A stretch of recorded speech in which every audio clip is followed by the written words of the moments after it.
Hi friends, welcome back to Parrott University. We've got a great topic today for this particular season. It's the question of, are ghosts real? Does the Catholic Church teach anything about ghosts?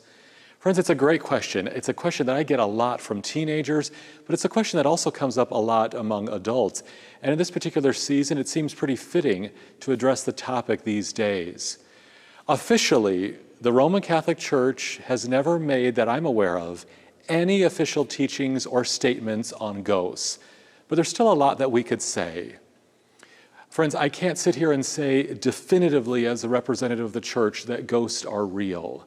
However, I have met a lot of people who have said to me, Father Shane, I think I saw a ghost. And I don't think these people are crazy.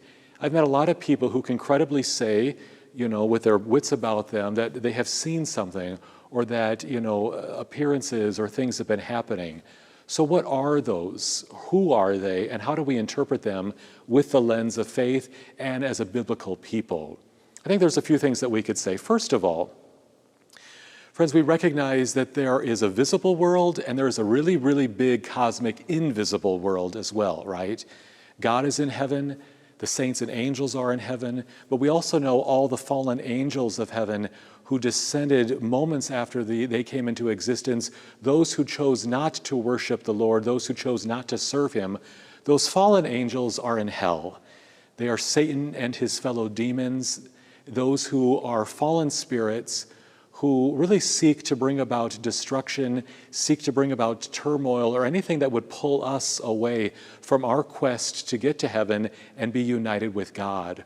So this invisible realm of saints, angels, and demons, it does surround us. And there's a spiritual reality and even a spiritual combat that comes with that as we strive for virtue and as we seek to put down and turn away from any temptation of evil. Now, in the midst of that, where would we say ghosts would fall into that if they exist? Well, again, there's never been an official teaching. And God brings souls into being, those souls that he wants to unite to himself as his beloved sons and daughters.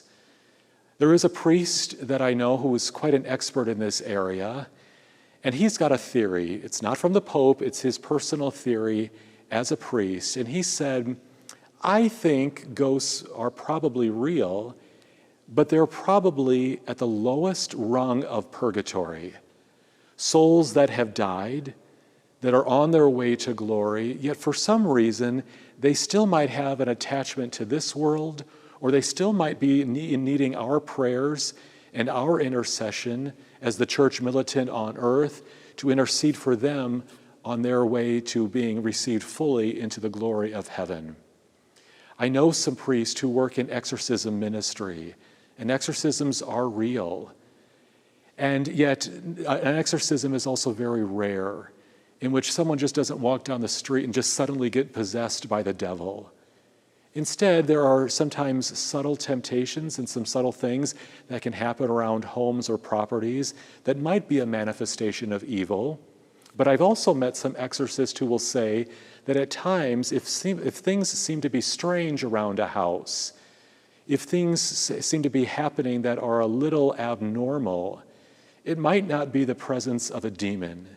It perhaps could be a soul in purgatory, calling out, asking for help, maybe trying to get our attention and our intercession to assist that soul on its way to glory.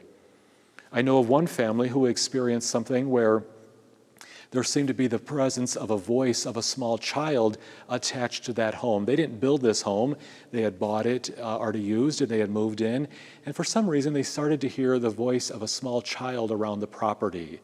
And they weren't sure what was going on. They brought in a local priest, and the priest, really wasn't detecting anything evil as part of this family's, customs or lifestyle.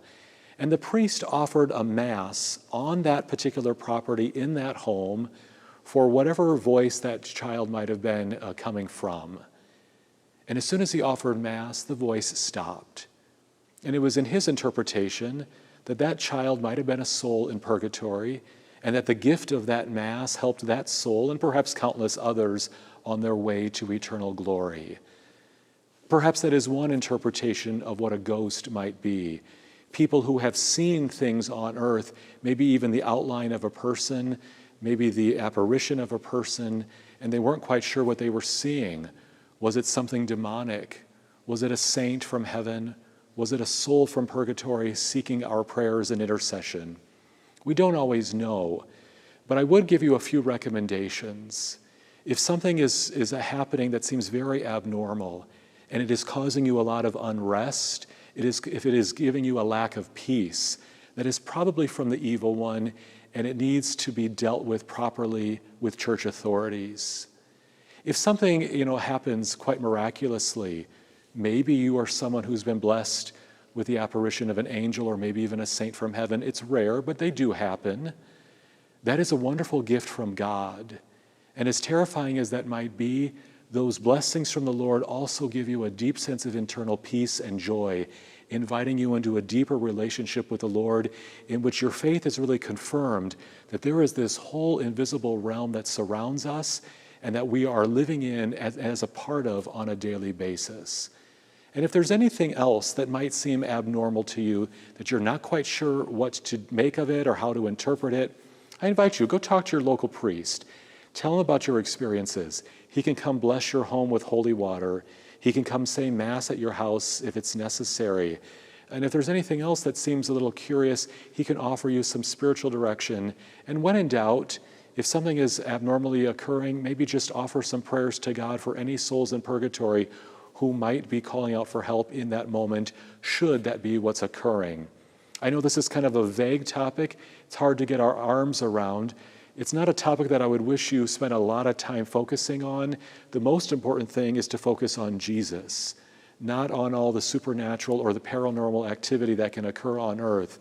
The most important focal point must always be Him, and when we're fixated on Him, all of a sudden our pursuit of virtue and our life of holiness becomes a lot easier to achieve because our eyes are always fixed on the prize, who is Christ Himself. If we can help you with any more of these questions, please contact me or any of your local priests, and hopefully this is just a good starting point to answer any questions that you might have. Thanks for tuning in, and we look forward to seeing you on the next episode of Parent University. God bless.